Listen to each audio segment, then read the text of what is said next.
This is the Lone Crater YouTube. We hope this video helps. You start by confirming model and firmware so button behaviors match expectations. Once paired, put the AirPods in and settle them comfortably. This avoids accidental repeats. Now locate the stem's force sensor or external button and give it a single, deliberate press to play or pause. That's the baseline action. If nothing happens, make sure your device shows a connected status, and then retry a firm but brief press.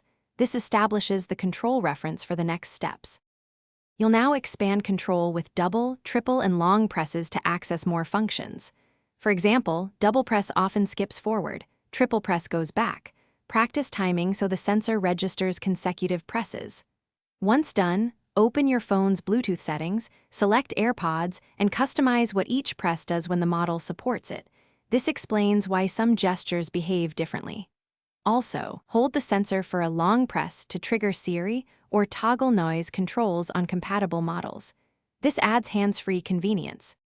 To finish, verify each press by playing audio and testing every configured gesture one after another so you internalize responses. If a button fails, remove and reinsert AirPods, charge them, then reset via your device's Bluetooth settings. That often resolves lingering sensor glitches.